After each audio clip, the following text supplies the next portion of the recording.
Capitão Sai. Olá! Olá, tudo bem?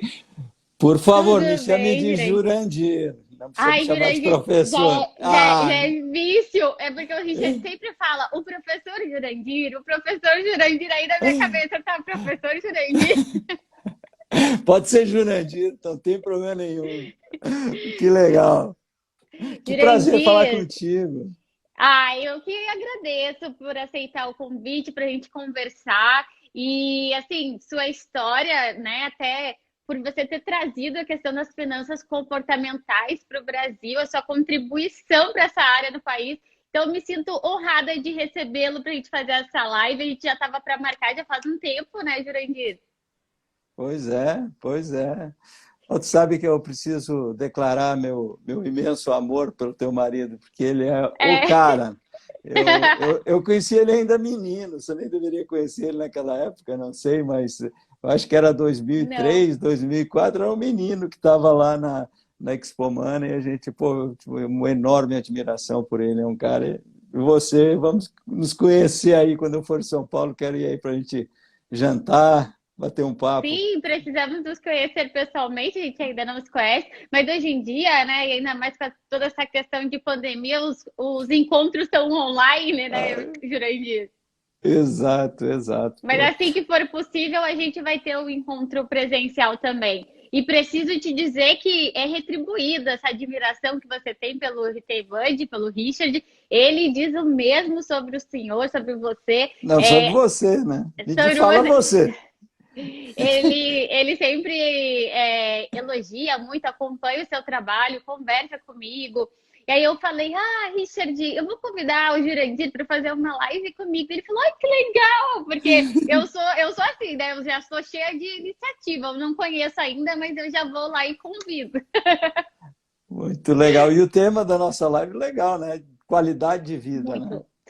Você sabe, Jurandir, que esse é um ponto que eu tenho tentado trazer cada vez mais. Eu trabalho ao lado do Richard, né, na Hum. Convex, e trabalhamos com milhares de assinantes, e a gente percebe como que esse fator emocional, psicológico, afeta o investidor. Muitas vezes, tendo uma estratégia vencedora, ganhadora, mesmo assim, a pessoa ela é influenciada, né, pelas pessoas que estão ao seu redor. E aí eu falo muito de mercado cripto, por exemplo, Uhum. e a gente vê Uhum. que tem pessoas que não conseguem não ficar olhando para as cotações ali. E esse é um mercado que é 24/7, ou seja, não para nunca. E aí a pessoa se vê muitas vezes esgotada, perde em qualidade de vida, e aí cada vez fica mais cansada até para poder acompanhar os seus investimentos. O investimento que era para ser alguma coisa boa, né? Frutífera para o longo prazo, vira um estresse, vira algo que causa ansiedade na pessoa. Eu acho que você é uma das melhores pessoas, um dos profissionais mais preparados para falar sobre isso, sobre questão de qualidade de vida, não só por todo o seu conhecimento, né? Você é doutor em finanças comportamentais, né, Jurandir? Eu fiz um doutorado em finanças comportamentais e entrei meio que assim, as pessoas, pô, como é que. Sabe que foi uma tremenda coincidência. Eu tinha na década de 90 um curso para gerentes de banco, e era um curso de 3 dias, tá? Então Uhum. era um dia de teoria, tinha um game no segundo dia, eram 8 horas de game, era uma diversão. E no terceiro dia juntar a prática com. E esse curso deu muito certo, eu cheguei a fazer umas 150 vezes, passou de 150 vezes que eu fiz esse curso. Então eu dava aula na universidade, tinha 4 turmas, e aí quinta, sexta e sábado eu dava esse curso, né? E aí chegou no final dos anos 90, assim, eu estava, aquele tempo não tinha isso não, mas talvez eu estava com burnout, sei lá o quê, né? Porque eu comecei a pirar, eu entrava no curso, eu disse, pô, vou ter que parar. E eu cancelei um monte de curso, foi bem traumático, assim, né? Porque estava. E eu adoro dar aula, né? Mas chega um ponto que, mesmo você adorando alguma coisa. E aí eu pensei, pô, vou estudar, vou fazer um doutorado. Já era um projeto antigo, minha esposa estava fazendo também doutorado. E aí eu fui estudar uns malucos, assim, uns caras que sabe que não era mainstream e tal. Aí que estava Aham. falando umas coisas diferentes, né? Daí eu fui trabalhar com as ideias do Kahneman, do Tversky, né? e do Werner Schmidt também, que dizia que a gente podia utilizar jogos, né, para você entender o mercado. E aí comecei a estudar com esses caras, fiquei um ano em Montreal, fazendo um sanduíche de doutorado, e quando eu volto para cá, ele ganha o prêmio Nobel, né? Aí para mim foi uma loteria, né? Aí, pô, aquilo deu uma tremenda alavancagem, né? E lá, logo que eu voltei, a gente entrou também na Expo Money, né? Que quem viveu aquilo, sabe, foi uma das grandes experiências, assim, da vida. E aí depois eu fiz, acho que em 2010, eu comecei a estudar muito psicologia, depois da minha tese, porque finanças comportamentais tem muito psicologia, né? E aí eu fiz um estágio de pós-doutoramento em Bruxelas, né, no laboratório de psicologia cognitiva lá. Também fiz com a Celina, que é minha esposa, e fizemos esse trabalho lá, né? Então é assim, né? Essa foi... Então, como é que você foi? Foi meio que coincidência, né? Essas coisas da Mas vida. além dos estudos que você dedicou tantos anos a isso, você também carrega isso muito, reflete isso muito na sua vida pessoal. E acho que isso é uma das coisas, assim, não só você, o que eu enxergo, né, Jurandir, de você como profissional, que é aquilo que você fala, sabe? Que você traz de conhecimento sobre essa questão de viver melhor, você aplica. Isso se reflete, é visível na sua vida, sabe? Esse equilíbrio, o Richard até falou aqui, ó. Poucos têm tanto equilíbrio na vida profissional e pessoal como o Jurandir. E é verdade isso, o que a gente observa e acompanha, eu que ainda não te conheço pessoalmente, mas pelo que eu já acompanho do seu trabalho, sabe? Você transparece levar tudo isso para a prática e a gente quer aprender um pouco com você como fazer isso. Assim, a vida a gente tem períodos, né? Tem períodos. Então, sei lá, por que eu fui para a área de finanças pessoais, né? Foi por necessidade. Eu perdi meu pai muito cedo, eu tinha 10 anos, e minha mãe tinha 27 anos e ficou com 3 filhos, né? Eu com 10, um com 6, outro com 4, e sem dinheiro. Foi uma barra imensa. Então, a minha mãe teve uma capacidade grande assim, de dizer, pô, a gente vai estudar, o nosso futuro é estudo, etc., né? E aí eu comecei a ajudar muito ela a cuidar do dinheiro, certo? Cuidar do dinheiro. Vendo uma das coisas, um dos grandes erros que meu pai fez foi, por exemplo, não pagar o INSS. E hoje é uma grande batalha, que eu digo, tem que pagar o INSS, né? As pessoas dizem, melhor um plano de previdência. Claro, se você viver até os 60 anos, mas se você morrer daqui a um ano, o que acontece, né? Então, eu comecei a trabalhar com isso, e aí, numa época de grande inflação que tinha, eu gostava muito de matemática, né? Comecei a dar aula de matemática financeira e tudo isso, e aí eu comecei a ajudar as pessoas, e daqui a pouco eu comecei a cobrar para ajudar, porque era tanta gente, né? E aí, em 96, eu conheci um cara que, para mim, foi o cara que trouxe finanças pessoais para o Brasil, foi o Lois Frankenberg, né? Eu não sei se chegou a conhecer, pô, um tremendo querido. E aí a gente veio nós criamos o CFP aqui do Brasil, trouxemos, né, o CFP para cá, né? Então foi uma carreira, eu atuava bastante na área de mercado de capitais, né, como professor e tal. E aí lentamente eu migrei para essa área de finanças pessoais. Então durante muito tempo eu não era um cara assim, eu dedicava muito a ganhar dinheiro para, sabe, para ter conforto, para dar estudo para os meus filhos, dar um certo conforto para os meus filhos, né? Mas assim, uma das coisas que eu acho que eu vejo é assim, as pessoas às vezes colocam dinheiro como fim na vida, né?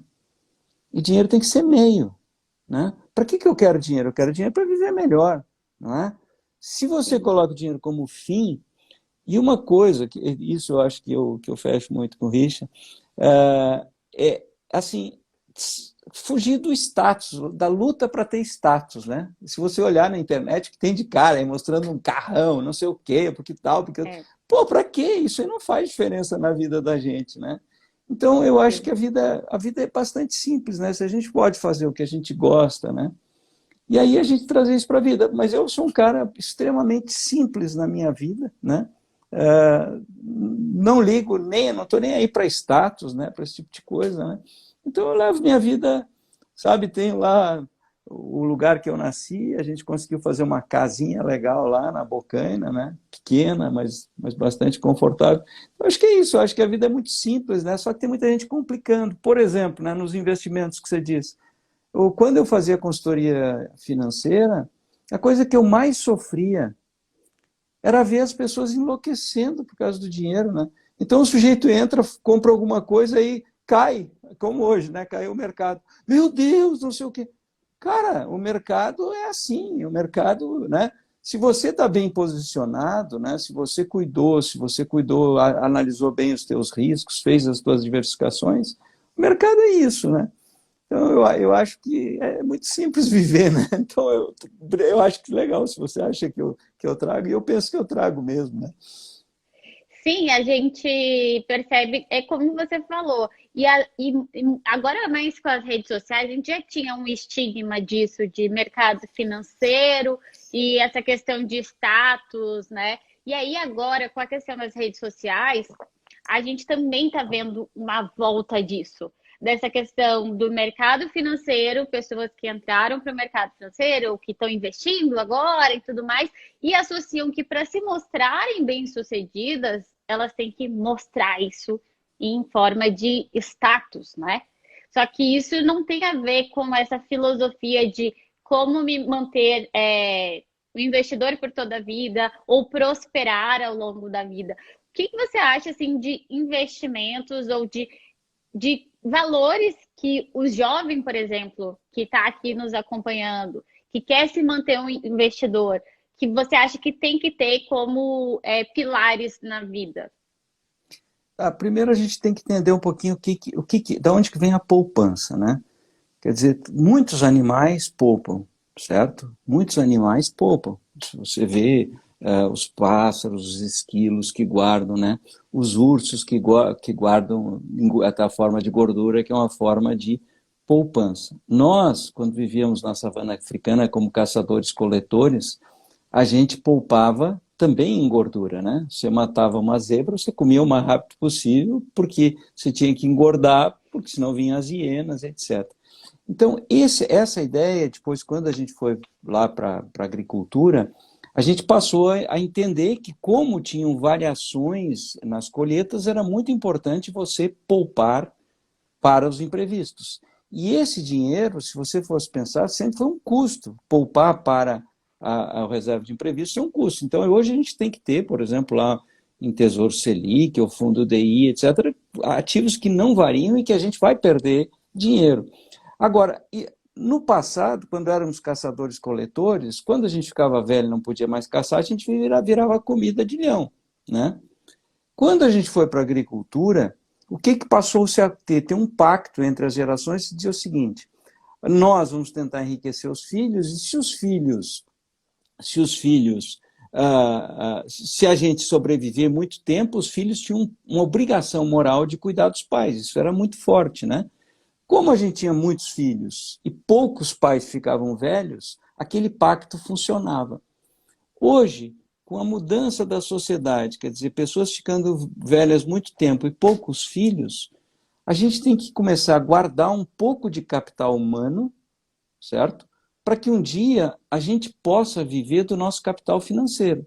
Então você, Richard, vocês vão guardar porque vocês estão no auge do capital humano, certo? Então, se você vender teu tempo, vender teu trabalho, certo? O tempo inteiro e gastar tudo isso, vai chegar um dia que você vai fazer o quê da tua vida, né? Então, a gente precisa guardar um pouquinho para o futuro. A gente fala muito em aposentadoria. Hoje está perdendo o sentido essa ideia de aposentadoria, né? Eu pensava sempre que eu queria me aposentar aos 40. Quando chegou aos 40, eu disse que era aos 50. Aí quando chegou aos 50, eu parei de dizer, né? Então hoje eu vou fazer Pois é, 60. eu acho que eu li, eu acho que é um post seu que você comentou sobre isso, eu achei muito legal, eu achei muito interessante, que você comenta justamente isso. Eu pensava quando eu tinha 40 que eu queria me aposentar quando eu chegasse nos 50. Aí eu cheguei nos 50, aí eu falei, aos 60 eu vou parar. E aí agora você fala, eu não tenho vontade de parar. Mas o que acontece? Assim, ó, eu perdi, naturalmente, qualquer pessoa, a gente perde um pouco do nosso pique de trabalho. sim. Então, hoje, uma das coisas que eu faço é guardar pelo menos 1 hora por dia para me exercitar, no mínimo. Então, Uhum. eu tenho uma meta lá, eu sempre dou 10 mil passos todo santo dia, né? Isso é religioso, assim, né? Aí, às vezes, eu corro, eu ando de bike, eu remo, eu tenho aqui da frente tem uma máquina de remo, que eu remo, né? Então, porque hoje, quer dizer, eu não tenho mais necessidade de ter mais capital financeiro. E aí o cara diz, o Júnior está muito rico. Não, se eu me comparo com certas pessoas, eu sou muito pobre. Só que assim, eu não preciso ter um Porsche. Para que eu quero? Eu não quero, porque eu sou muito barbeiro, né? Então eu não preciso desse tipo de coisa, né? Eu gostei você dirigindo hoje, né? Eu disse, pô, eu adoro assim, porque eu odeio dirigir, né? Então só na estrada que eu dirijo. Então eu O acho que essa. Richard, o Richard, né? Ele é muito desapegado. E aí o pessoal falou assim: Nossa, mas como você não dirige, Richard? E o Richard falou: eu perdi minha carteira, Tata gosta de dirigir, pode dirigir. Tatá, vocês se conhecem há quanto tempo? 7 anos. A gente Sete? conheceu, a gente se conheceu em 2014, foi por ali, 2014 que a gente se conheceu. E a Legal. gente se casou em 2018. Legal. Vocês pensam ter filhos ou não? Sim, queremos ter filhos, queremos aumentar a família. Legal, legal, legal. E o Richard é um cara, você disse que ele é muito focado. Ele Parece, é, né? não, quando ele está estudando, não tem. Eu posso fazer o que quiser aqui dentro de casa, que ele tá ali, focado. Eu falei, eu queria um pouquinho desse foco, dessa concentração, porque passou uma coisa, eu já tô ali. Oi, já parei de ler o que eu estava lendo. Ele não, ele tem essa concentração para estudo e realmente para trabalhar com análise e tudo mais, exige realmente muita concentração, né? Legal, legal. Parece isso. Você é de que área? Assim, você trabalha, eu vejo bastante, você trabalha com criptos, né? Sim. Então, veio da comunicação, né, do jornalismo, e eu sempre trabalhei com comunicação, economia, e aí eu comecei a entrar na tecnologia. E com a influência depois do Richard, que a gente trabalhava também juntos, Uhum, eu achava a tecnologia do Bitcoin, né, das criptomoedas, na época Bitcoin, não tinha nenhuma outra uhum, criptomoeda que eu conhecesse. Em 2014, eu conheci sobre o Bitcoin, eu achava interessante como uma moeda global, né, que pô, uhum, facilitaria, não teria fronteiras. Mas eu realmente só fui parar e entender como investimento mesmo com o Richard, quando o Richard começou a tratar sobre a tese, né, do Bitcoin como uma reserva de valor. E aí eu comecei a ampliar realmente a minha visão e falei, e o Richard, na época, ele estava querendo abrir a Convex, e aí ele ia analisar o mercado de criptomoedas. E ele falou: Quero que tu trabalhe comigo na comunicação. Só que aí eu me encantei, eu fiquei fascinada pelo ecossistema das criptomoedas. E eu falei: uhum, Não, tá bom, eu tinha um negócio, eu atendia vários clientes, e aí eu falei, tá, então eu vou trabalhar junto contigo na Convex e eu vou trabalhar com foco mais na parte de criptomoedas, que ele é mais também. Ele fala também de criptomoedas, mas ele abrange todo o portfólio, né? Várias classes de ativo. E eu falei, mas a minha classe de ativos favorita são os criptoativos, eu quero me dedicar. Não só por conta da parte de investimento, rendimentos, mas por parte também pelo meu interesse em tecnologia também, nessas uhum. tecnologias que estão sendo aplicadas. E aí a gente vem trabalhando, né, paralelamente, ele tem as responsabilidades dele, eu tenho as minhas, mas hoje em dia eu também me ocupo muito pela parte administrativa também, né, do negócio, não Uhum. apenas a me dedicar nessa parte, mas virou meio que uma missão pessoal minha de tentar desmistificar sobre esse mercado, de trazer informação, até por essa minha vocação, né, de comunicadora, eu sempre achei muito importante esclarecer para as pessoas, para que as pessoas também não caiam em cilada, né? Todo dia a gente vê aí uma cilada de empresas, pessoas falando que utilizam criptomoedas para dar rendimentos X, Y. Eu falava, bom, eu quero proporcionar acesso à informação para essas pessoas, quem quiser aprender, né? Que isso que essas pessoas estão oferecendo não é o acesso às criptomoedas, não é acesso ao Bitcoin, é acesso a tentar atalho para conseguir retornos que não existem, ainda mais nessa classe de ativos. Então, acho que é muito por conta da minha vocação de comunicação mesmo, de querer levar informação e conhecimento para as pessoas. E aí que eu comecei a me dedicar mais às criptos. Então, mas eu adoro acompanhar esse mercado de finanças, investimentos, economia. E tenho aí dessa jornada acompanhado o Richard, né? Eu acho uma coisa muito legal que você falou, né? Porque assim, algumas pessoas dizem que eu sou contra criptos, né? Eu disse, não, eu não sou contra, eu só alerto as pessoas dos golpes que se fazem utilizando as criptos. E, aliás, isso aconteceu sempre, né? O Sim. Madoff, lá o Madoff, né, que inventou as pirâmides, né? Que Madoff, o Ponzi, desculpa, já estou falando um outro que usou, Um outro esquema. que aprimorou o Ponzi, né? O Ponzi lá, o que ele pegou? Pô, tinha os correios, os selos, etc. Era uma tecnologia nova. Em cima daquela tecnologia nova, né, abre espaço para golpe. Por causa de dizer, não, eu vou ganhar 10% ao Exato. mês. Eu negociando feijão, ninguém vai acreditar, né? Não, mas eu tenho aqui. Então, eu acho que eu sempre falo para as pessoas: você jamais vai ganhar dinheiro com alguma coisa que você não entende. Então, se você quer negociar cripto, legal, mas primeiro entenda o que é cripto, né? O Sim, pessoal fala, sim. eu vou negociar opções, né? Tenho vários alunos que vão E, negociar opções. Eu disse, legal, legal. Só você vai pegar o seguinte, você vai pegar o livro do Ru e vai ler tudo, não até o capítulo 2, lê ele inteirinho. Depois compra o livro de exercício que tem em inglês e resolve todos os exercícios. Aí você é um principiante, mas antes de fazer isso, não entre, né? E tem gente que já entra, virei especialista, eu entendi como é que funciona, né? Então, eu acho que essa é a coisa mais importante para as pessoas, né? Entender que a gente precisa conhecer, né? Para depois é, ganhar. e continuamente se dedicar a esse aprendizado, porque você vê, eu estou acompanhando há anos esse mercado, mas eu estou continuamente aprendendo, eu estou ainda não me considero especialista desse assunto, até porque é um ecossistema muito abrangente, né? Mas a gente vê que, por exemplo, quando a gente começou com um portfólio de criptomoedas na Convex em 2018, era considerado muito arrojado. Peraí, uma casa de análises que recomenda criptomoedas. Caramba, isso é muito arrojado. Agora nós estamos sendo considerados conservadores pela nosso tipo de exposição, porque nós somos bastante cautelosos. Então, assim, as pessoas elas estão indo numa sede, assim, sabe, de não, eu preciso diversificar mais. Mas a pessoa ainda mal começou, por exemplo, a ter uma pequena exposição em Bitcoin. Não, a pessoa já quer ir para DeFi, para NFTs, que é novos investimentos, novas formas de investimentos. E é como você falou, das opções. Também, nas carteiras que a gente tem de investimentos, por exemplo, na carteira de ações. Aí muita gente falava, não, mas eu quero opções.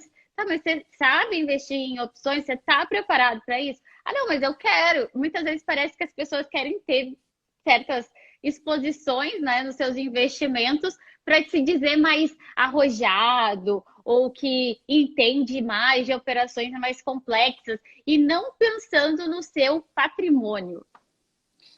Eu gosto muito lá da abordagem que vocês fazem, né? De proteção, né? Proteção. Então, quando eu dava muito curso para gerentes lá muitos bancos, né, eu sempre dizia assim, a primeira coisa, ou para planejadores financeiros, a primeira pergunta que você tem que fazer para o teu cliente, né, é se ele quer que você ajude ele a ficar rico ou que ele não quer ficar pobre, né? Porque é muito diferente, né? Uma coisa é Sim, você dizer assim, pô, eu cheguei onde eu queria, né? Agora, o que eu preciso? Eu preciso preservar, não é? Se você olhar, né, os grandes gestores, né, alguns famosos, né, pô, os caras no começo arriscaram pra caramba, depois fizeram a fama, o que eu vou virar? Um passivão ali, né? Porque eu vou, né? Então, eu acho que é muito importante isso, né? Você entender, poxa, por que eu estou fazendo? Né? Até que ponto? Quanto que eu estou me expondo a um ativo que é naturalmente arriscado, né? Eu acho muito legal, assim, essa abordagem, uma abordagem de conheça antes de investir, né? Sim, é. Não é eu invisto e depois eu aprendo. Não, por favor. Primeiro aprenda, depois invista. Não ter essa mentalidade de, eu coloco um pouquinho aqui e aí eu vou, como se fosse uma aposta, né, Jurandir? Isso é muito ruim. E essa ideia, né, que muita gente... Porque assim, eu sabe que eu não tinha nem Instagram, né? Eu era um cara fora das redes, né? E aí, quando veio a pandemia, eu sou um professor apaixonado, eu amo dar aula, assim, eu amo dar palestra, sabe? É uma coisa que eu adoro. E aí, quando veio a pandemia, a universidade parou e proibiu até a educação à distância, assim. E, sabe, eu estava trabalhando numa corretora em São Paulo, eu parei, e assim, eu entrei, porra, que agora, né? Eu aqui sozinho dentro de casa, com medo de sair e tal, e aí eu vim para as redes, né? Aí vim para o Instagram e tal, e aí, com um certo receio, será que esse negócio me parecia um lugar que só as pessoas que estavam ali para exibir, para tirar foto bonita, para não sei o quê, né? E eu fiquei apaixonado por isso, né? Porque realmente é um negócio que você consegue divulgar conhecimento de uma forma muito legal, né? Muito bacana, né? Claro, mas tem tanta gente aí que está com ideias de investimentos tão horríveis, né? Como assim? O cara diz assim, porque você pode ganhar tanto. Poxa, como é que a gente pode ficar rico? A gente só pode ficar rico, né, se você trabalhar. Portanto, você tem que fazer um esforço para você ganhar trabalhando. E aí, o que você tem que fazer? Você tem que gastar um pouco menos do que você ganha. Esse é o segundo processo, né? Poupar, né? Não caderneta de poupança. Depois você investir com qualidade, né? Eu acho que isso... E tem um monte de gente que diz assim, invista, não sei o que, tal, porque você ganha tanto. Mas e de onde que veio a grana para começar, né? Você precisa vir de algum lugar. Então tem Sim. muita gente, né? É um ecossistema muito legal, mas com muitas pessoas, né, que oferecem. Quando a gente vê pessoas, né, que têm Travou para profundidade, mim. como é o caso de vocês, né, Bom, aí é muito legal. e você acha que você estava comentando sobre a questão da poupança, né? Da pessoa desenvolver esse hábito. Tá, travou aqui para mim. Será que é só o meu? Opa. Será que minha internet tá ruim aqui? Jurandir, travou aqui. Ah,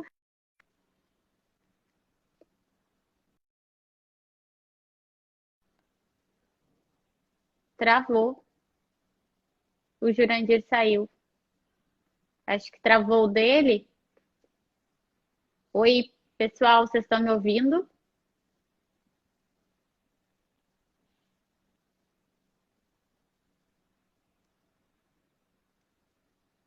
Peraí. Oi, eu voltei. Voltou! Tá.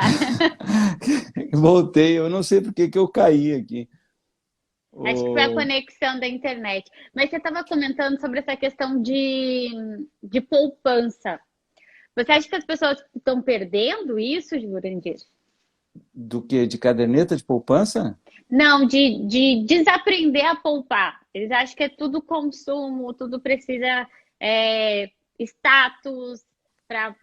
A gente vê, às vezes, até um comportamento, eu já observei na internet, muitas vezes, de pessoas que aquilo que elas ganham, às vezes, elas gastam para aparentar algo, para ver se ganha mais dinheiro com isso. O que você acha dessa alavancagem?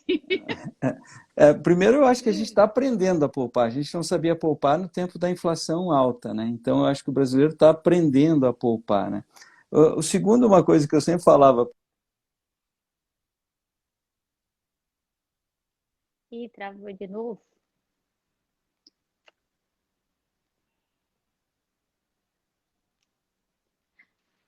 Travou, pessoal.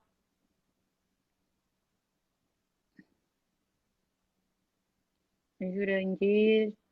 Será que.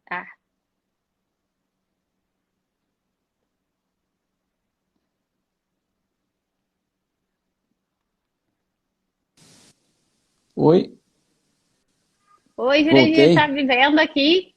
Tô te vendo, não sei o que está acontecendo aí. Bom, Tá ah, travando.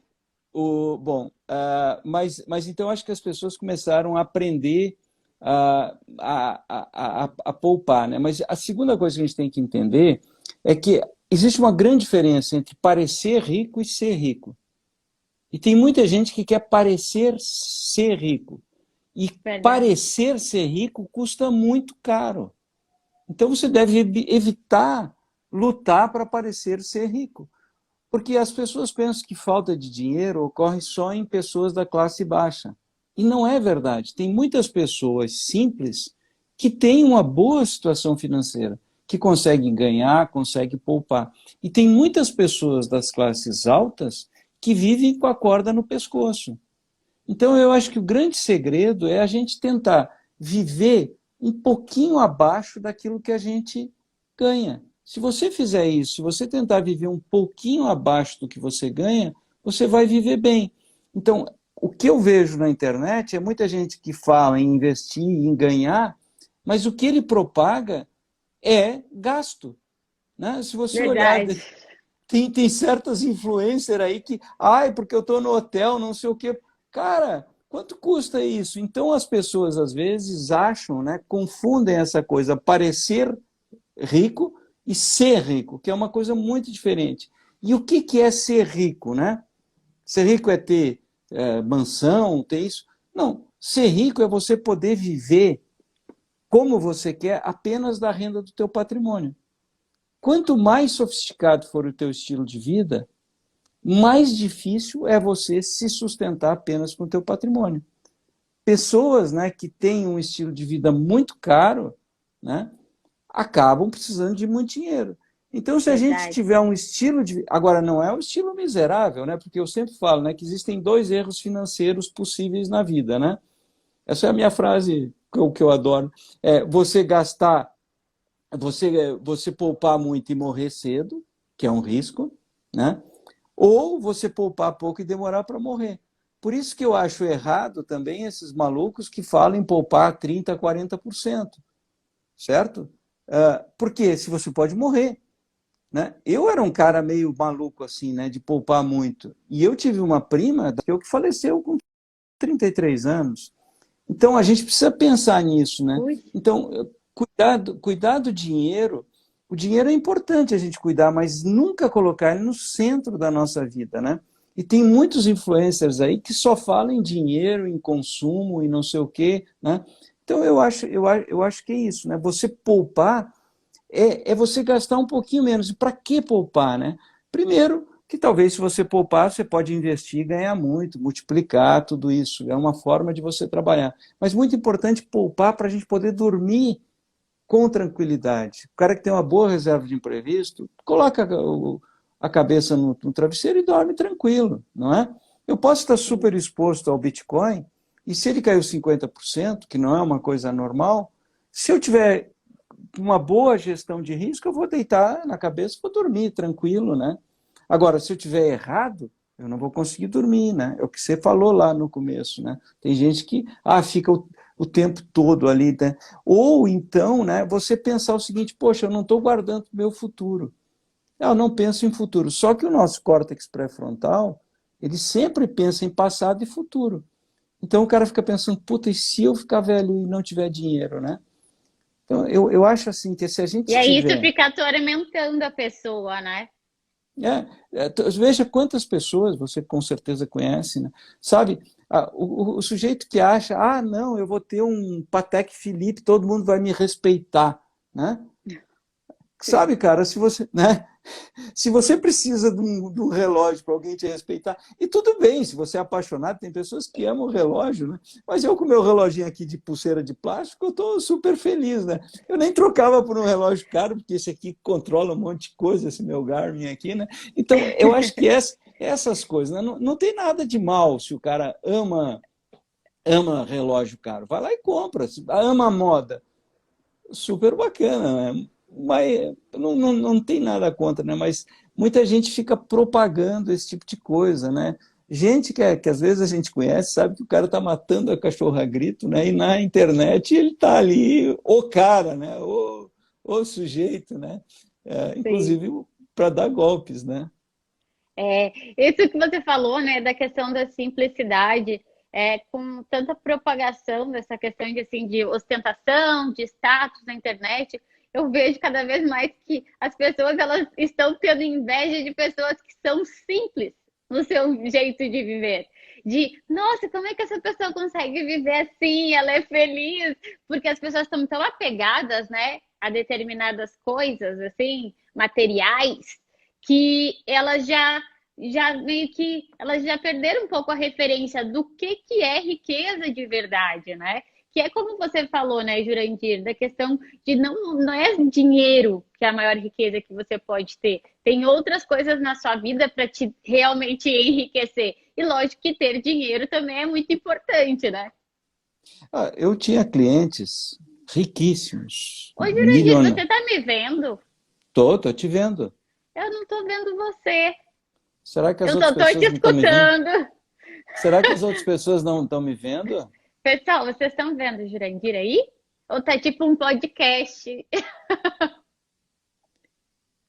Será que são só nós dois aqui? Vamos Oi, ver. pessoal. Tô vendo coraçãozinho. Vocês estão me vendo aí ou não?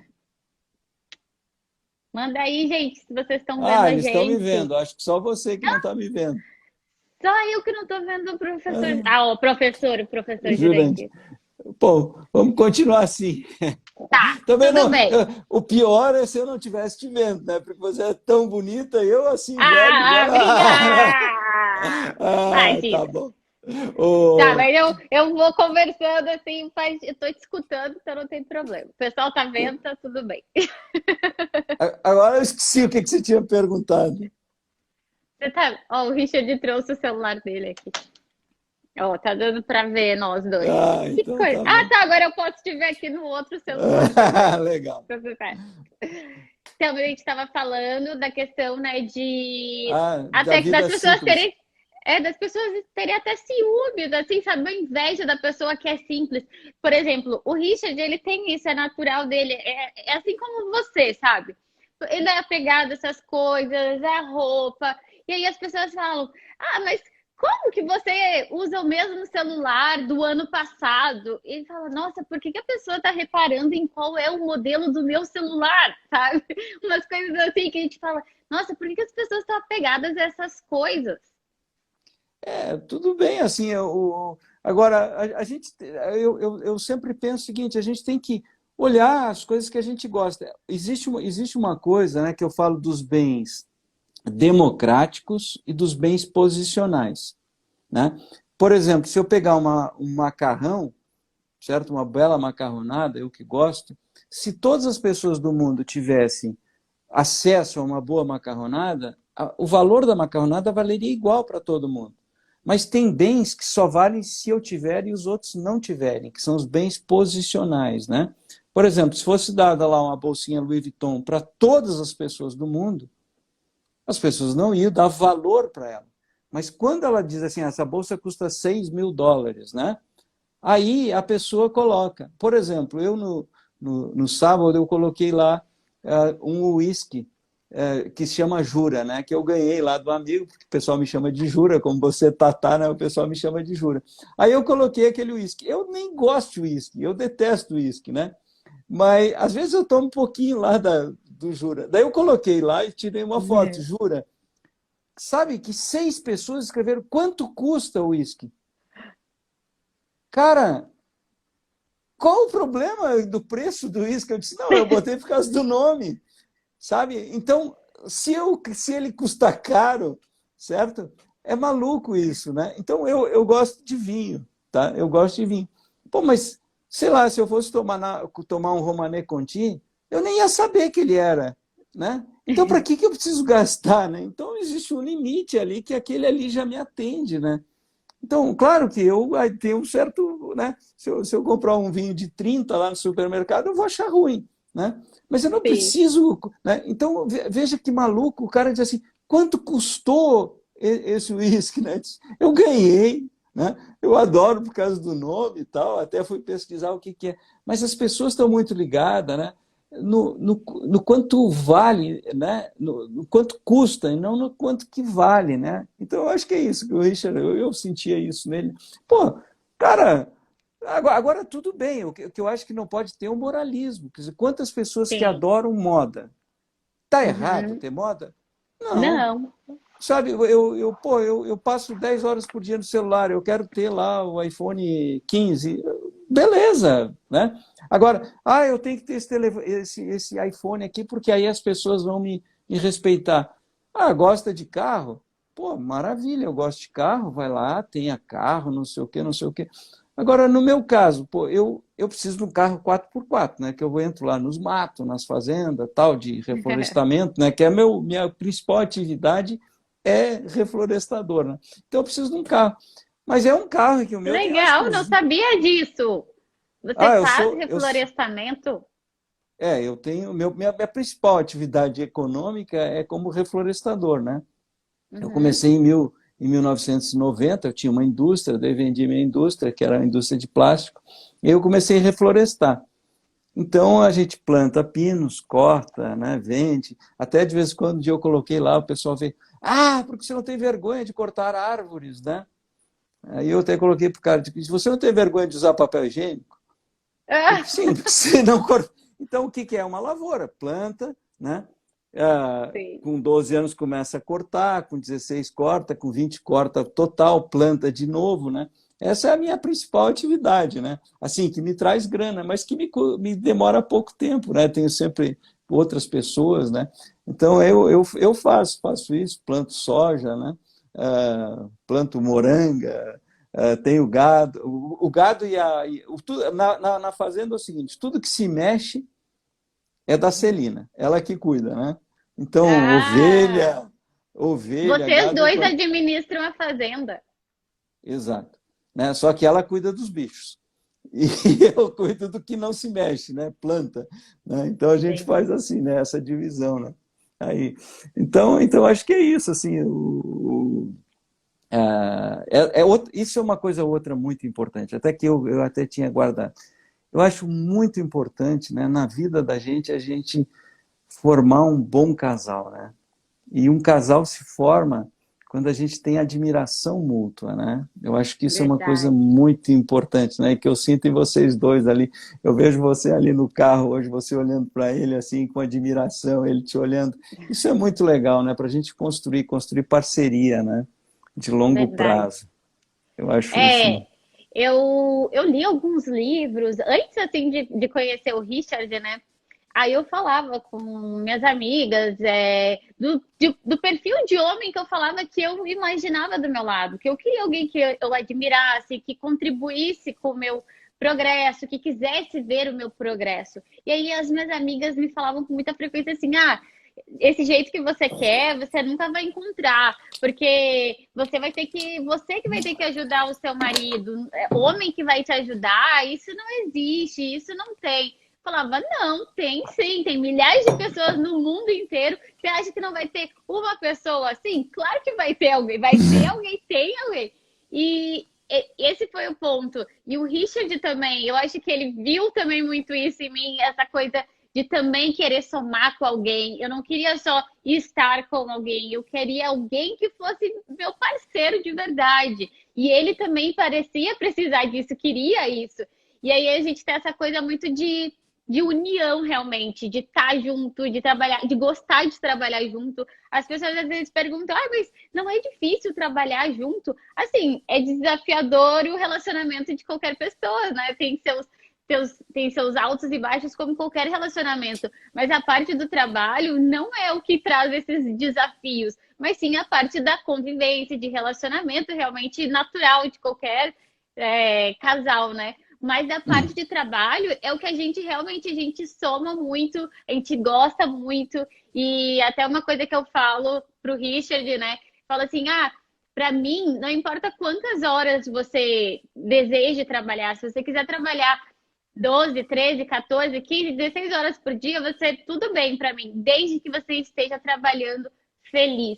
Porque eu vendo você bem, isso me inspira, isso me motiva, isso faz eu também querer trabalhar bem, isso me dá motivação.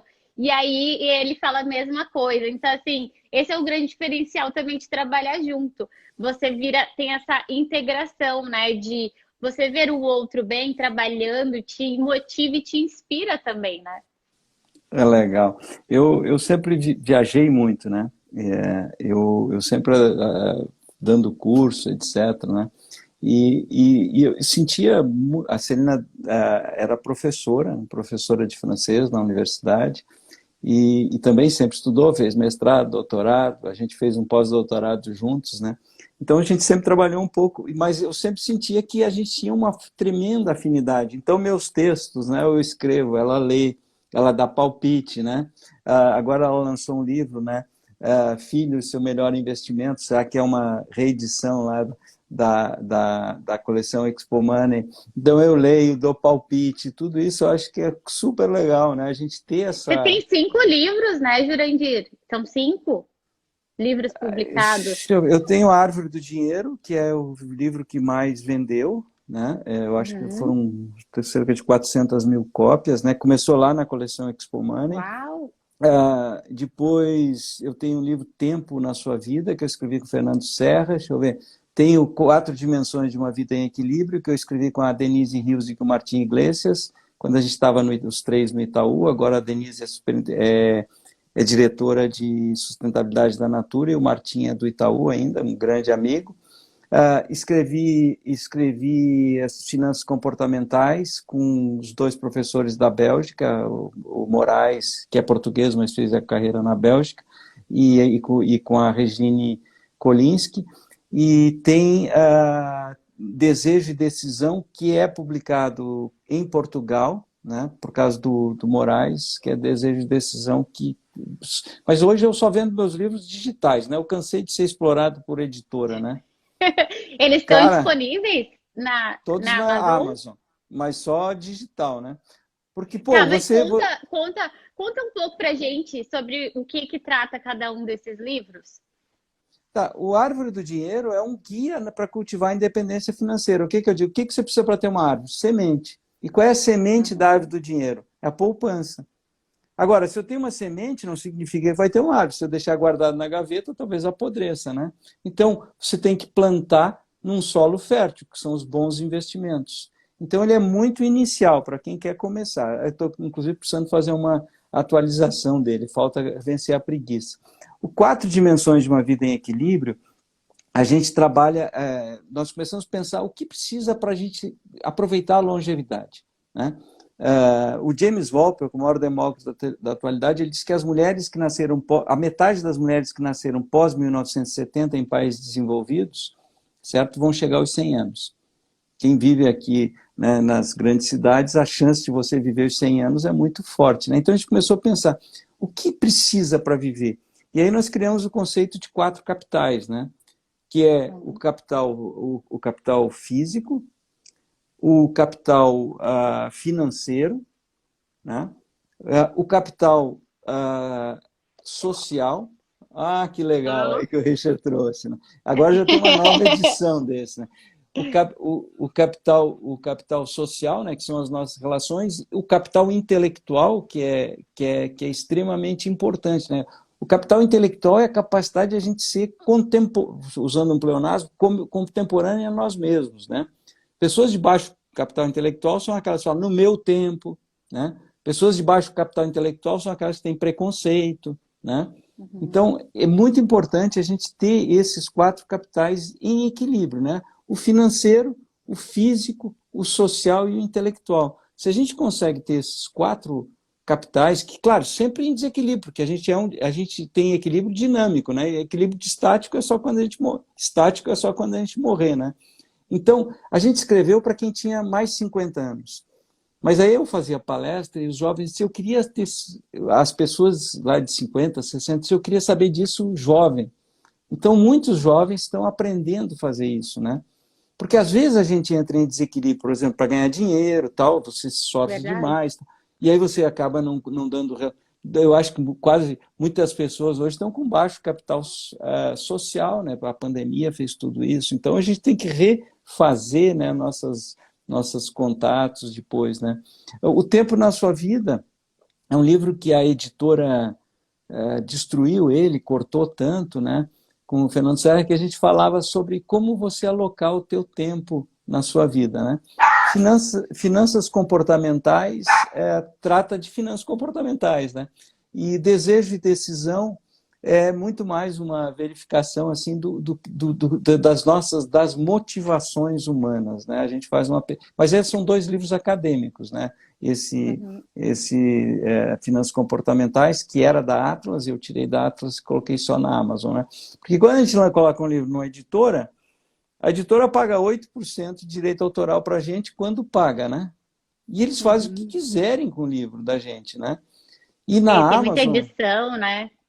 Na Amazon eu adoro, porque eu vou lá, ponho o que eu quero, quando eu vendo eu ganho 70%, eu vendo todos os meus livros a R$ 9,90, né? Eu acho o máximo, né? Então, só que tem Sim. gente que quer ainda o livro físico, né? Então eu preciso fazer uma edição lá do Árvore do Dinheiro físico novamente, né? Precisa vencer a preguiça. É verdade, eu sou totalmente da tecnologia, mas em livro eu tenho um apego ao livro físico, eu adoro, eu leio, minha concentração é melhor no livro físico do que no digital. Mas eu tenho treinado mais a leitura digital para eu não me distrair, né? Enquanto vem aquelas notificações. Eu gosto muito de ter o Kindle, né? Que aí a gente consegue ler. Pô, você compra um livro lá, sabe, quero ver e tal. E o jornal, por exemplo, que eu tenho saudade, tempo que eu li a Gazeta Mercantil, né? Você nem sabe o que é isso, né? Era um jornal. Eu escrevia na Gazeta. Não, eu amava o jornal impresso, eu Ah, amava, eu sempre comprava várias edições, e até porque no meu início de faculdade, qual era o meu trabalho? Clipping. O que ah, jornalista júnior faz? Faz clipping de jornal. Então a gente tinha que ir lá recortar o jornal. Ainda cheguei nessa fase do jornalismo, né, no início da faculdade. E assim, eu sempre gostei muito. Mas os jornais hoje em dia também, mesmo os que ainda têm, eles diminuíram, assim, ah, brutalmente É, de tamanho. eu leio o Valor, daí eu acordo muito cedo, e aí eu fico da cama para não acordar a Celina, né? Aí eu pego meu iPad e leio o Valor todo dia, né? Mas, Uhum. assim, eu tenho saudade, né, da Gazeta Mercantil, quando a gente escrevia lá, a gente mandava o artigo do tamanho que a gente quisesse, né? Porque eles começavam numa página e iam para outra, né? E aí, uma Sim. vez, o primeiro artigo que eu estava no Valor, disseram 2.700 toques. Eu disse, que isso? Eu fiquei pensando, meu Deus, o que é isso? Aí que eu fui descobrir, né, que tinha lá todo. E aí, então, aí eu comecei e tal, a escrever e tal. Mas eu tenho ainda saudade do papel, né? E tem muitos livros que eu gosto de ler e tal, mas tenho tentado também, né? Às vezes, quando eu compro no Kindle, daí quando eu gosto muito e tem em papel, daí eu compro em papel, né? Sim. Porque assim eu acho bom, né? Mas enfim, eu não sabia que você era jornalista. Sim, sou jornalista de formação, né? Mas acabei indo muito mais para o lado da comunicação para empresas e para negócios do que do jornalismo de redação. Redação eu não me identifiquei, assim. Eu falei, meu Sabe? negócio, eu falava assim, eu lá na faculdade, né? Eu já tinha uma coisa assim, eu falava, puxa, tem tanta informação valiosa dentro das empresas e que as empresas não sabem muitas vezes como comunicar. E eu achava que eu tinha um trabalho para fazer que era esse, ajudar as empresas a se comunicarem melhor com o público. Tanto que quando vieram as redes sociais, eu fui uma das que abraçou, assim, eu não resisti. Quando eu estava na faculdade, era quando eu estava vindo aí, mas estava se fortalecendo as redes sociais, né? Ali, eu entrei em 2007 na faculdade, saí em 2011. E aí, naquela época, as redes sociais estavam pegando já fôlego. E aí eu abracei, eu falei, ai, que legal, eu quero estudar isso, eu quero trabalhar com isso. Muitos jornalistas ficaram apegados ao que era, né, Exato. a Olhando para o passado. comunicação. E Sabe que aí foi. eu tenho uma hora, eu adoro jornalista, né? A minha disciplina de finanças pessoais só nasceu pelo apoio do curso de jornalismo, que na época o chefe de departamento, eu voltei um ano antes do doutorado, eu queria implantar duas disciplinas, valuation e finanças pessoais, né? E aí o cara queria que eu desse as disciplinas da grade. Eu disse, não, eu só volto antes se eu puder dar essas duas disciplinas optativas, né? E aí ele não queria, ele colocou num horário lá horrível, e aí eu fui para o curso de jornalismo, e as jornalistas fizeram, depois a Emília Chagas, que hoje é da Growth Hackers, né, que fez a Content Tools, ela trabalhou 9 anos comigo, sabe? E foram jornalistas que me ensinaram a escrever, porque eu não sabia escrever, né? Eu era um cara de números, né? E aí, e até hoje, para mim, é muito sofrido escrever, né? As pessoas dizem assim, uma vez a Amazon me fez uma entrevista lá sobre o KDP, ele disse assim, e você ama escrever? Eu disse, não, eu odeio escrever. Né? Eu odeio escrever, mas eu escrevo, né? Toda semana eu tenho lá 1, 2 artigos que eu publico lá no blog da Warren, tenho minha coluna na Forbes, tenho a minha coluna na RI. Eu adoro o resultado de escrever, mas o processo, para mim, é muito sofrido, né? E foram jornalistas que me ajudaram, né? A Natasha Amaral, até no meu livro, se você ler aí esse livro que o Richard tem, eu conto, né? Porque quando eu trouxe a disciplina de Finanças Pessoais para o Brasil, eu utilizava um livro do professor Armadi, que eu aprendi a dar a disciplina de Finanças Pessoais lá no Que ano Canadá, foi né? isso, Jurandir? Que você 2002. trouxe as finanças pessoais para o Brasil? 2002? 2002. 2002, né? Que eu criei a disciplina aqui na UFSC, né? Uhum. E aí eu usava aquele livro em inglês, e a Natasha Amaral, que é jornalista, ela disse, Jurandir, vamos transformar a tua disciplina num guia. Vamos fazer tu guia. Eu disse, eu não sei escrever assim. Não, vamos. E aí eu disse, não vou. Aí ela pegou e disse, eu posso fazer meu trabalho de conclusão de curso com o primeiro tópico da tua disciplina? Eu disse, pode. E aí primeiro capítulo do meu livro foi a Natasha que escreveu. Aí, quando venceu, quando eu fui na apresentação lá na banca, ela convidou para ir na banca, eu disse, Natasha, vamos fazer o livro. Eu disse, professor, perdeu. Ela é mormon e ela tinha que fazer o trabalho dela, né, de 2 anos lá que eles têm. Ela disse, agora não dá, né?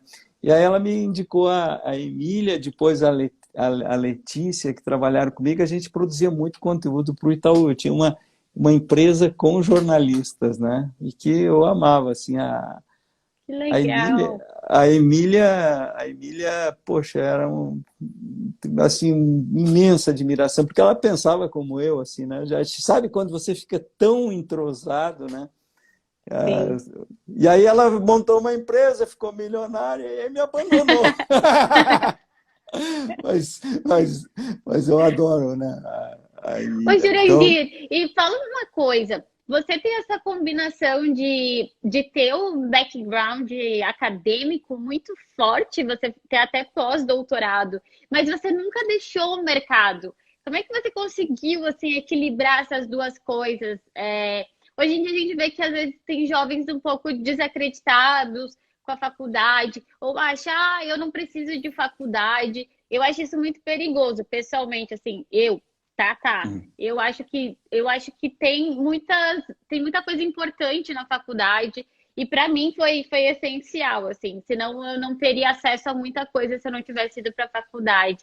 Mas como é que você conseguiu equilibrar tão bem isso? De você sempre no mercado de trabalho, também trabalhando no mercado financeiro e também estudando. assim, eu não sei te dizer bem, quer dizer, mas eu sempre quis ter indústria. Eu fui fazer engenharia de produção para ter indústria, né? E cheguei a ter uma indústria. E aí, nesse processo, um dia me convidaram para dar uma aula de matemática financeira para os repetentes que tinha, né? No Júlio, eu disse, Deus me livre, não quero dar aula, não sei o quê, não sei o quê, não sei o quê. E aí, a grana, eu precisava da grana, fui fazer, né? E quando eu fui dar em Itajaí, assim, longe daqui. E na viagem, assim, eu estava apavorado. Quando eu cheguei lá, eu disse, eu não vou entrar em sala de aula, né? E tal. E entrei. E aí, quando eu entrei, eu era o cara mais novo da sala. Eu era o cara mais novo, porque era uma faculdade noturna, né? Eles começaram a rir, né? Tal, chamou o pai, não sei o quê. E aí eu peguei, assim, no pavor, né? Eu disse assim para eles, assim, eu disse assim, olha, me disseram que se eu passasse um de vocês aqui, já seria bom. E vocês sabem que eu não sou eu que vou fazer a prova, né? Então, agora eu tenho um desafio. Meu grande desafio é que todos vocês passem, né? E eu acho que vocês têm condições. Se a gente entrar junto, Tatá, quando eu saí dali, eu disse, pô, eu nunca fui tão feliz assim fazendo alguma coisa, né? Mas eu relutava, porque eu pensava que professor não ganhava dinheiro, professor era não sei o quê, e eu fui demorando, né? Para finalmente me render, né? Em 1992 fiz daí o concurso na universidade para me tornar professor. E aí fiz um caminho pela academia, entrei em 2 programas de mestrado, né, como professor, era de várias revistas, e dei muito curso de especialização, tal, muito curso. E um dia eu disse, não estou feliz. E aí eu saí da pós-graduação, né? Eu abandonei a pós-graduação. Então eu sempre tive esse negócio, eu gosto de dar aula, né? Mas eu acho que eu sempre me alimentei do mercado. O mercado sempre foi, quer dizer, eu lembro do meu primeiro professor de mercado de capitais, que eu tinha coisa que eu mais queria era investir, comprar uma ação, né? Em 83, né? E aí eu fui fazer mercado de capitais, e aí eu pedia para o meu professor, como compra uma ação? Eu disse, calma, espera, não, vamos aprender o que é o Conselho Monetário Nacional, não sei o quê, não sei o quê. Era um professor querido, ele é falecido hoje. Aí um dia, eu cheguei, pô, professor, mas eu quero comprar uma ação, como que eu compro? Ele disse assim, chegou no final da aula e disse assim, alemão, deixa de encher a paciência, rapaz, eu nunca comprei, isso é uma porcaria, isso é uma fria do mundo, né? Cara, e aí depois eu fui trabalhar na Eletrosul, e quem me ensinou foi um cara que deu um enorme golpe. Eu aprendi a trabalhar, fazer planilha eletrônica, o pessoal pensava que era gênio, que eu sabia fazer planilha eletrônica, eu comecei a fazer planilha eletrônica para o bicheiro, controlar o jogo do bicho e tal. E aí esse cara veio e disse assim, eu queria que você fizesse umas planilhas para mim, porque eu quero controlar o negócio das ações. Eu disse, você sabe? Aí ele me ensinou. Aí eu fui na corretora, a corretora não quis abrir conta para mim. Aquele tempo que a corretora... Eles porque negavam, né? eles negavam, porque o cara não tem dinheiro, né? E aí eu implorei para os caras, não vou abrir, né? Porque, claro, era caro, né? A gente escutava as cotações no rádio. A Gazeta Mercantil chegava aqui em Florianópolis com 2 dias de atraso. Aí eu peguei um amigo meu que era o pai dele era muito rico, ele foi na corretora, aí pensaram que o pai dele... E eu operei 5 anos no nome dele, né? E ele me devolveu todo dia, porque aí eu abri, o cara descobriu e disse assim, só pode botar ordem a mercado e só na primeira meia hora e na última meia hora do pregão, senão a gente tira daqui, né? Era assim, né? Tu vês que hoje tem, né? Então, eu sempre transitei por vários mundos, né? Primeiro, sempre tive empresa, né? Na área de reflorestamento, sempre fui muito comerciante, sempre gostei do comércio, né? Então já vendia erva mate, vendia cordeiro abatido, né? E eu acho que eu não consigo entender a universidade assim, é como aquela torre de marfim, né? E muitas pessoas, né? Inclusive tem professores famosos aí de finanças comportamentais que acham que eu sou uma fraude, né? Enfim, porque eu sempre penso, né? Eu lembro, por exemplo, em finanças comportamentais, o Martim Iglesias, ele fez um slide uma vez que foi um negócio fantástico, que ele mostrava a árvore das finanças comportamentais caindo uma maçã. Quer dizer, é a hora de as finanças comportamentais começarem a dar frutos. Porque se você pensar finanças modernas, ela começa em 1951 lá, né? E aí vem a Modigliani Miller, né? Até chegar no Fama. E qual foi o fruto das finanças modernas? Foram os ETFs, certo? Então, se você pensar cerca de 30 anos, 30, 40 anos depois, a gente teve um fruto, né? E as finanças comportamentais, não adianta eu ficar só provando que existem vieses, não adianta eu só ficar na academia, eu descobri que tem viés. Pô, mas isso já é ponto pacífico que tem viés. Como que nós vamos criar modelos para que as pessoas se aproveitem da teoria, né? Então, um dos modelos que a gente tem lá são o que o dinheiro é para as pessoas, né? Então, eu sempre transitei, eu sempre pensei que a gente tem que estudar para melhorar a vida das pessoas, né? Senão não tem cabimento. Então, eu acho que assim, a universidade, a gente precisa dar um grande salto, né? Porque senão a gente vai perder os zoomers aí, né? Eu acho que os zoomers, a gente precisa... Agora, eu não posso imaginar um mundo sem universidade. Eu acho que só que nós precisamos entender que nós precisamos hoje ser muito mais orientadores, né, das pessoas e não simplesmente difusores de conhecimento, né? E muita gente... Então, a gente está numa crise. O meu último artigo, né, da RI, que tem no meu site, Jurandir Cel, fala justamente sobre isso, né? Sobre essa grande crise que a gente passa na educação, né? E crise sempre olhando, né, como vocês sabem tão bem, como oportunidade, né? O risco e oportunidade. Então, eu acho que é um momento de risco, né? Um momento de risco dos jovens deixarem de dar valor para o conhecimento formal, né?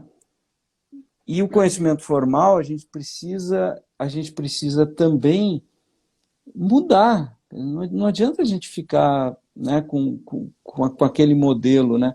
Eu acho que a pandemia, Adaptar, né? a pandemia aqui, pô, gente dando aula online, etc. Né? E coisas que a gente já fazia na década de 90, só que era caríssimo, né? Quando a gente dava aula à distância, tinha que ter um link para o satélite comprado, né? Então, Sim. hoje eu acho que tudo isso mudou, né? Então, eu acho que é um momento de grande mudança, mas eu acho que vai ser uma mudança que tem tudo para ser positiva, né? E, por outro lado, a gente tem, né, um governo e uma ideologia, né, que as pessoas pensam que é direita, que para mim não é direita, né, que pregam a negação da ciência, né?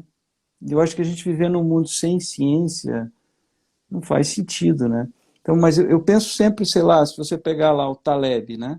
Que o Uhum. Richard, poxa, ele é um tremendo acadêmico, né?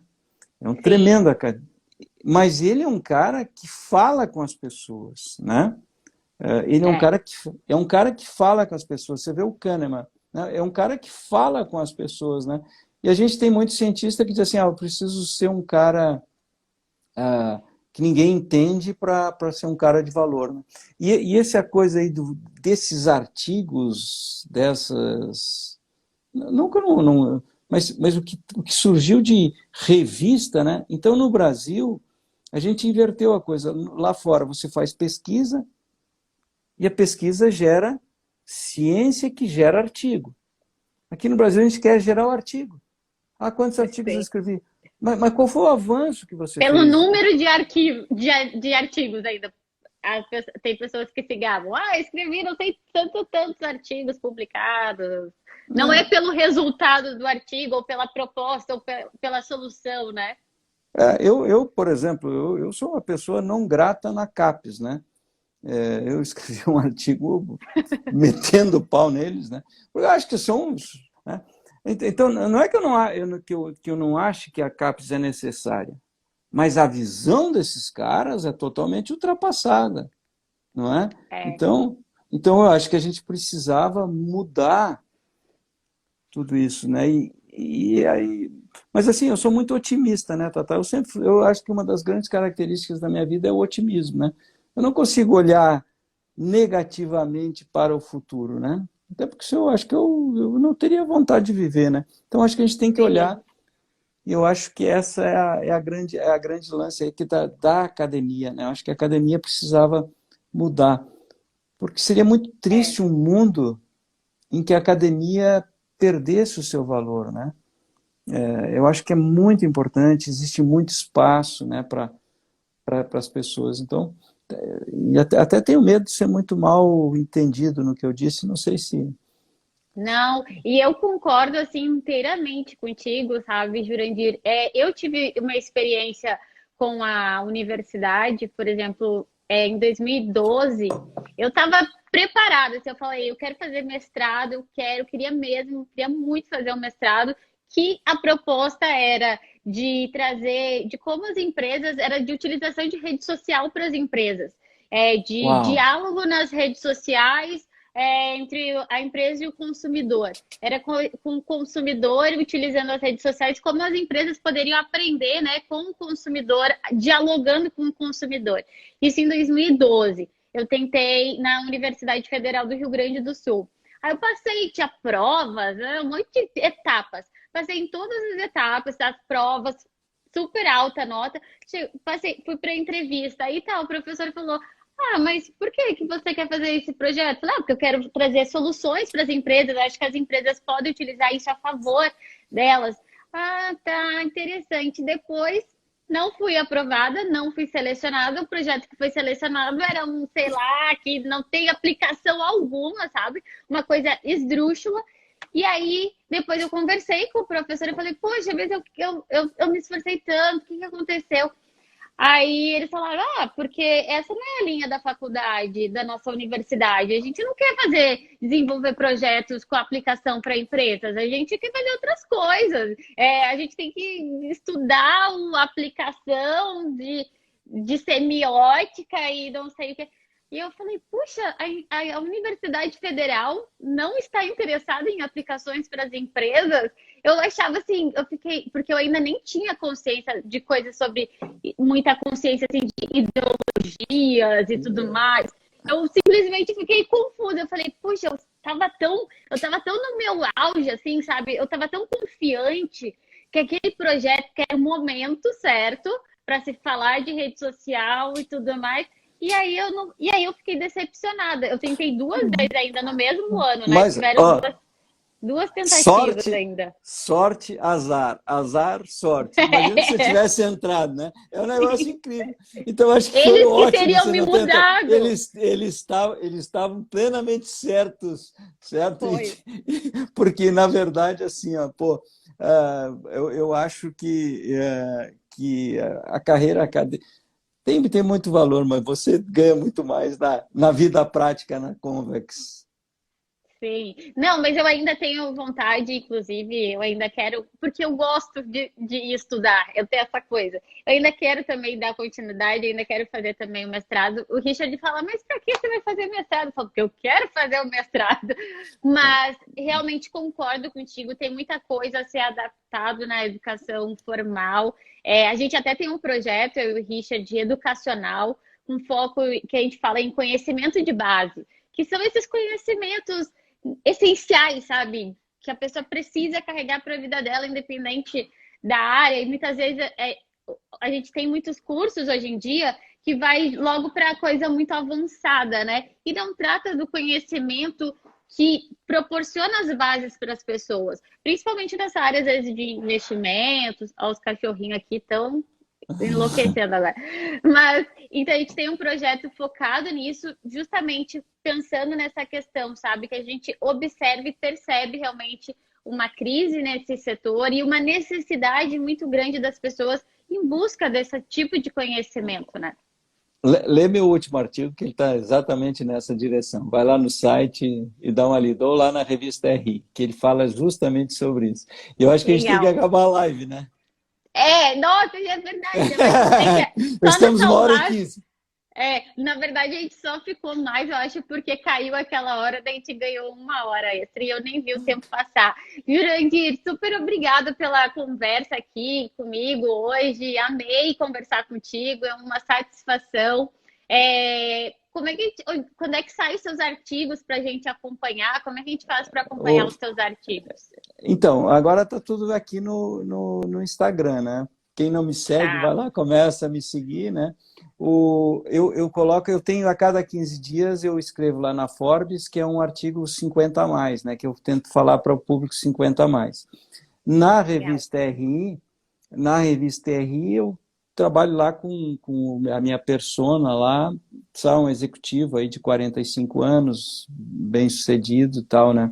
Na Warren, a gente trabalha na Descomplica, né? Então, a gente tenta fazer artigos descomplicados, artigos para trazer. Tem meu podcast, que sai todas as sextas, né? A Ah, Visão do podcast. Jurandir. Tem o podcast A Visão do Jurandir, né? Legal. São mini artigos de 8, 9, 10 minutos, né? Já É no estou Spotify? no Spotify, já estou no Tá. 44, eu acho, né? Que tem isso. E eu tenho aqui um programa semanal na Globo Local, que aí eu falo realmente para pessoal mais simples, né? Que é do Jornal do Almoço, né? Que é o meio-dia, aí com uma linguagem bem assim acessível, né? Que eu trabalho, né? Essas são as coisas que eu produzo, né? Essas coisas, né? E na Universidade Federal aqui eu tenho 5 turmas, né? De finanças pessoais. Caramba! Você trabalha bastante, né, Jurandir? Ah, eu trabalho, mas assim, eu só trabalho no que eu gosto. Assim, quando eu não gosto de uma coisa, eu paro. Sei lá, começou a ser chato, paro, né? Mas olha, parabéns pela sua carreira, pela filosofia que você compartilha aqui. É, muito grata por você estar aqui na rede social. Acho que tem mais gente aqui que está muito feliz de você ter vindo para as redes sociais, de poder ter acesso a você aqui no Instagram. E vamos bater outros papos. Ah, mandar um abraço também para a Celina. Desejo conhecer vocês pessoalmente quando for possível, né? Se vier em Florianópolis, eu vivia em São Paulo, em Moema, ali na Lavandisca, eu tinha lá um flat que eu ficava, mas aí quando eu saí do Itaú, né, acabei estão saindo, mas a gente vai se encontrar aí, com certeza, né, que eu realmente adoro. Olha, com rede social, quando eu fiz a live com o Richard, eu ganhei 1.000 seguidores. Foi um negócio Ó, mais impressionante. Foi o Richard, foi o grande responsável ali por aquele crescimento pequenininho do começo, né? Muito legal. Muito obrigado para vocês. Olha, tremenda admiração. Adorei te conhecer. Obrigado a todas as pessoas. A gente não respondeu tantas perguntas quanto deveria, né? Tá bom? mas foi o primeiro bate-papo. Vamos marcar Estou mais vezes. sempre à disponível. Tá bom? Combinado, então. Obrigada, Beijo. Obrigado para Jurandir. todos vocês. Tchau, Tchau. tchau. Boa noite, pessoal.